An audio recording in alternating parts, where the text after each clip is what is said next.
Everyone, Radhe Radhe. कैसे हैं आप सब लोग? आज मैं आपके लिए एक ऐसी सक्सेस स्टोरी लेकर आई हूँ जिसने किसी दूसरे इंसान को माफ़ करके अपनी बीमारी को हील किया है।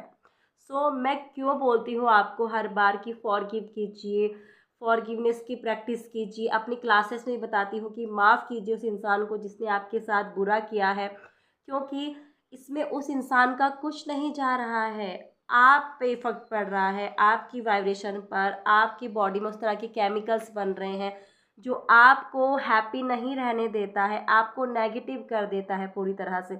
सो इस सक्सेस स्टोरी को सुनने के बाद आपको सारे डाउट क्लियर हो जाएंगे और आपको आसानी होगी उस इंसान को माफ़ करने में जिसने आपके साथ बहुत बुरा किया है। तो शुरू करते हैं। तो ये जो कहानी है ना, ये जो सक्सेस स्टोरी है, ये है सबरीना की। इनकी माँ से अच्छा व्यवहार नहीं था। ये मतलब बहुत परेशान रहा करती थी अपनी मम्मी से। तो सुन लेते हैं क्या है इनकी कहानी। ये कहती है कि बचपन से मुझे बहुत प्रताड़ित किया गया है, मैं बहुत परेशान रही हूँ बचपन से। मेरी माँ ने मुझे और मेरे छोटे भाई बहन को बहुत चोट पहुँचाई है। मैं सबसे बड़ी थी, इसलिए जब भी हम में से कोई भी गलत काम करता था तो उसका ब्लेम मुझ पर जाता था और उसकी सज़ा मुझे मिलती थी। ज़िंदगी के 15 साल मैंने हर दिन शारीरिक और मानसिक हिंसा झेली। जब मैं 13 साल की थी तो आवेश में माँ ने अपना घुटना मेरी पीठ पर दबा दिया ताकि पीटते समय मैं स्थिर रह सकूं, हिलो डोलो ना। और उसके बाद मेरी कमर हमेशा दुखती थी। उस घटना के 2 साल बाद मैं अपने डैडी और उनकी नई गर्लफ्रेंड के पास जाकर रहने लगी। मैं अपनी छोटी बहन के साथ घोड़ों के साथ खेल रही थी। दोनों घोड़ों के खुर हमारी पीठ पर पड़े, जिससे हम दोनों हवा में उछले और गिर पड़े। एक सप्ताह बाद मैं जिस कुर्सी पर बैठ रही थी उसे मेरे छोटे भाई ने पीछे खींच दी। मैं पीठ के बल गिर गई। एक बार फिर मेरी टेल बोन 1.5 सेंटीमीटर खिसक गई, ऐसा इनका कहना है। कुछ सालों तक मैं डॉक्टर के पास जाती रही क्योंकि मुझे समझ नहीं आ रहा था कि मेरी कमर अब भी क्यों दुखती है। आखिरकार डॉक्टर ने मुझे बताया कि देखो, डॉक्टर्स भी इस बात को मानते हैं। तो डॉक्टर ने ये कहा कि इसका अतीत की समस्याओं से कोई संबंध हो सकता है, यानी कि आपका पास्ट में कुछ ऐसा हुआ होगा जिस वजह से आप ये अभी तक इस चीज़ को फेस कर रहे हो। तो इनका कमर दर्द हमेशा रहा करता था। तो डॉक्टर ने इनको ऑपरेशन करने की भी सलाह दी थी क्योंकि इनकी रीढ़ की हड्डी खिसक गई थी। तो इन्होंने वो मना कर दिया। तो एक दिन इन्होंने सोफे पर बैठकर ध्यान करते वक्त इन्होंने ये चीज़ रियलाइज़ की कि मेरे अतीत की घटनाएं तो मेरी माँ से जुड़ी हैं, क्योंकि मेरी माँ ने मुझे बहुत चोट पहुँचाई, मुझे मेरे साथ बहुत बुरा व्यवहार किया। तो उनके प्रति इनके मन में वो सारी नेगेटिविटी चीज़ें जमा हो गई थी, वो गुस्सा, वो नफ़रत पैदा हो गई थी, जिस वजह से ये अपने शारीरिक फिज़िकली इतना परेशान, मेंटली इतना परेशान रहा करती थी। तो एक दिन सोफे पर बैठकर ध्यान करते वक्त मैंने अपनी मम्मी को अपने सामने देखा और उन्हें गले लगा लिया। उनकी बाहों में खड़े खड़े मैंने उन्हें बताया कि मैं उनसे प्रेम करती हूँ, उन्हें क्षमा करना चाहती हूँ और अतीत को मिटाना चाहती हूँ।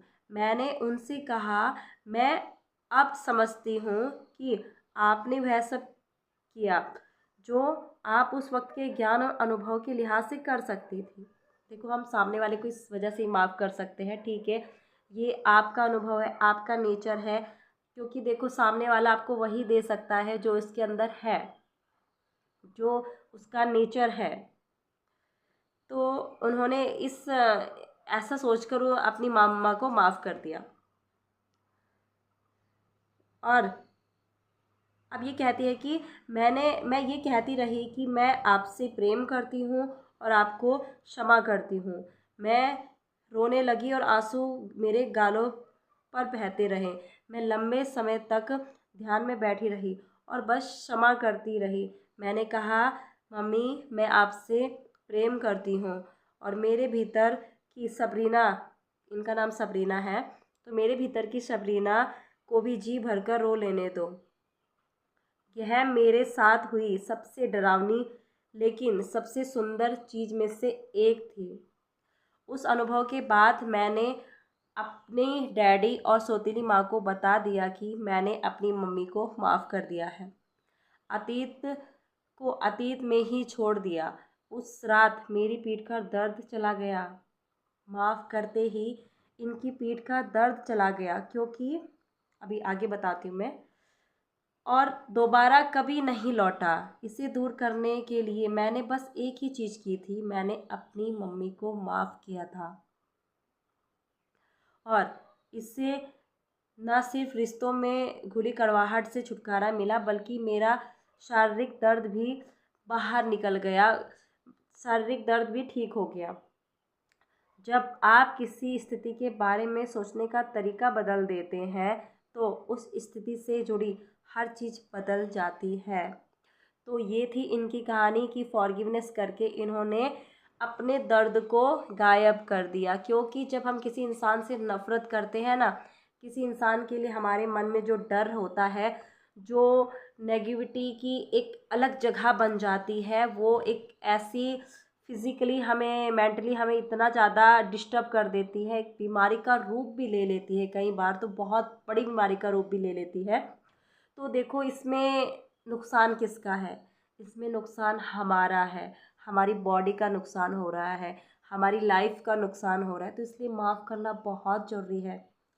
एंड ट्रस्ट मी, एक बार माफ़ कर कर देखो, आपको ज़िंदगी बहुत आसान लगेगी।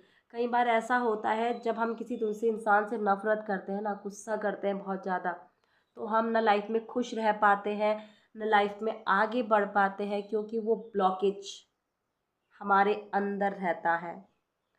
अब जब रास्ते में ही इतना बड़ा पत्थर लगा दिया जाए, रोड ब्लॉक कर दी जाए, तो आप अपने सफ़र तक, अपनी मंजिल तक कैसे पहुंच पाओगे? तो उसी तरह से फॉरगिवनेस जो है ये ब्लॉकेज को ख़त्म कर देती है, आपके रोड का पत्थर गायब कर देती है, और आप अपनी मंजिल में बहुत आसानी से पहुंच सकते हो। फॉरगिवनेस करना बहुत इम्पॉर्टेंट है, क्योंकि मैंने जब फॉरगिवनेस किया तो सारी चीज़ें ना बहुत आसान हो गई, बहुत इजी हो गई सब चीज़ें। मतलब ऐसा लगा कि हाँ, मतलब अब सारी चीज़ें मेरे मन मुताबिक हो रही हैं, मैं जैसे चाह रही हूँ वैसा हो रहा है। अब लाइफ को जीने में अच्छा भी लग रहा है, दूसरे इंसान के बारे में भी अच्छा सोच रही हूँ, अपने बारे में भी अच्छा सोच रही हूँ। क्योंकि जब आप गुस्सा करते हो तो आप सिर्फ सामने वाले पे ही गुस्सा नहीं करते हो, आप अपने अंदर उसी तरह के हार्मोन्स बनाने लग जाते हो, गुस्से वाले, नेगेटिव वाले, जो आपकी बॉडी के लिए सही नहीं होते हैं, और उसका रिफ्लेक्शन आपको कहीं ना कहीं आगे चलकर चुकाना ही पड़ता है। तो हम माफ़ करेंगे अपने लिए, इसलिए फॉरगिव कीजिए। कई बार बहुत ज़्यादा मुश्किल हो जाता है कि भाई कैसे माफ़ कर दे, उसने तो हमारे साथ ये किया, वो किया, ऐसे बोला, ऐसे व्यवहार किया, इतना गलत किया, तो कैसे माफ़ कर दे। तो इसीलिए मैंने फॉरगिवनेस प्रेयर को तैयार किया है, जिससे आप बहुत आसानी से माफ़ कर सकते हो दूसरे इंसान को, और अपने सारे एरियाज़ को, अपने को, अपनी बॉडी को हील कर सकते हो बहुत आसानी से।